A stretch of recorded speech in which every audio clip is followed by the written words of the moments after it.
how many words are on that page? Do you know how long that's taken? That's 25 minutes, that. Can you imagine how much turmoil's come out to just put it in one place and then I can go and enjoy myself then for the day? Until you begin to get people to think differently about the person in front of them, things won't change. You might try to lower your voice, talk in a calm manner, make sure that you're explaining why you're there, what you're doing, what the next step is likely to be. Ask the person whether there's anybody that could be contacted, a carer, a friend, a neighbour, somebody that helps them in life that could be brought along to ease the situation. Monitor your own, your own adrenaline, your own ego. Try and put that aside and just literally see it as a person in distress. If there's a broken leg, you go straight there and you put a, you'd know what to do. But in them situations, that the person that's suffering the mental illness is not rationally aware of your reasoning. The sort of identification that all is not well is again heightened by a policeman knowing the area and knowing how somebody should be, and then suddenly they're not like that. So it's encouraging the police to be part of and get to know a community sufficiently well that they can identify these signs.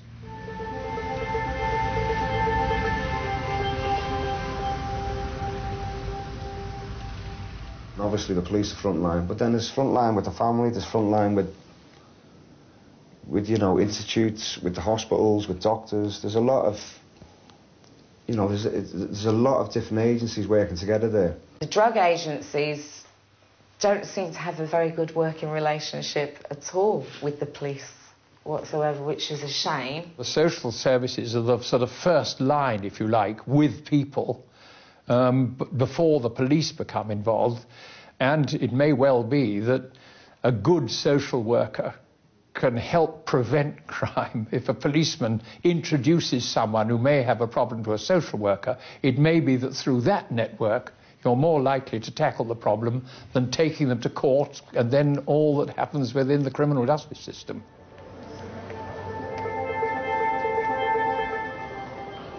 I believe that ex-offenders might be a little bit better working with ex-offenders because it's easier for us to open up to each other, because people of authority,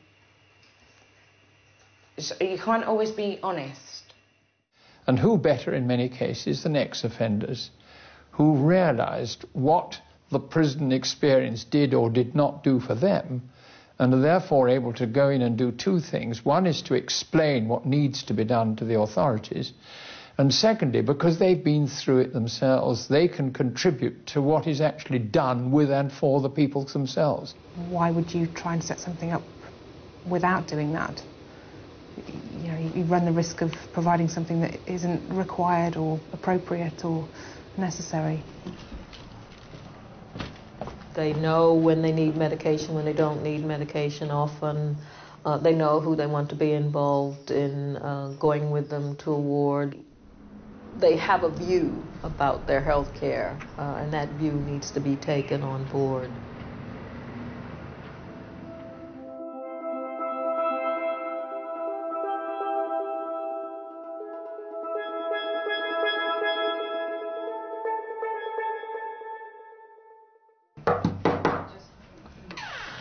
I'm going down to London Bridge to work on the newsletter, and you gave me travel. I'm the house rep.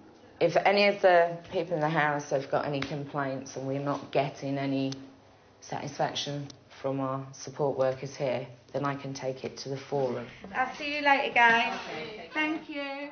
It makes me feel worthwhile as well, if that's the right word. Like I'm doing something productive. If not, I just can get in a bit of a spiral. Derek is also busy preparing himself for his future. Every Friday, he receives peer mentoring training. We've looked at what is peer mentoring. We've also looked at boundaries. We're going to be looking at difficult situations. Peer mentoring, I do it at London Bridge, one of Penrose's, what's it, ETS schemes. Personally, I'd go into my superior and say, well, listen, the person's hungry, they've got no more money. Is there funding that we could go, not give them the £5, but I will go to the shop and buy them a sandwich. I'm finding it very fulfilling, learning how to help people who's in situations like myself. One of Marvin's many ambitions is to set up his own boxing gym. In the meantime, he trains his housemates in the back garden. Jab. That's a simple, basic move, yeah? But, you know, if the lads come out here, there's a bench here for them sit-ups, there's this for this. While I go on the gym. Good. This is as important to me as breathing. Doing this, then it keeps me well-being. Good.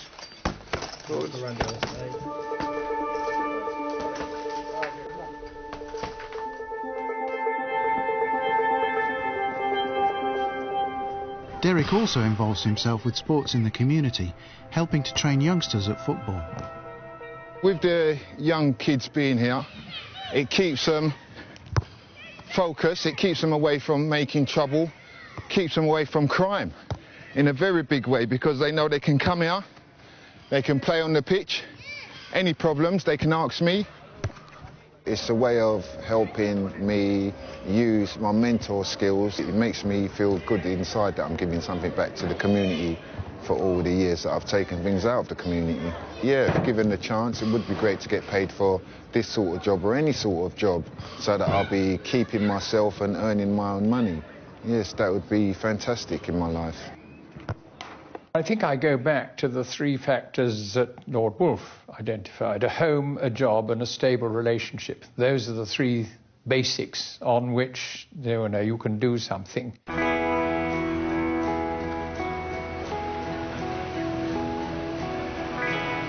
I'm hoping that one day I'll be able to work with people like myself in the end and give them some positive feedback.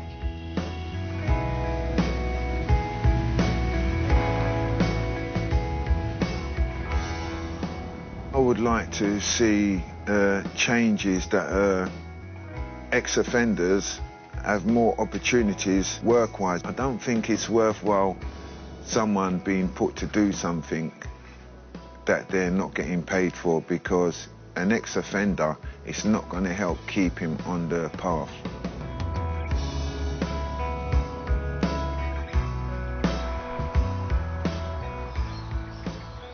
The amount of gifted people within prisons and hospitals and, you know, on the medication and that, just because they're misunderstood. As simple as that, everything.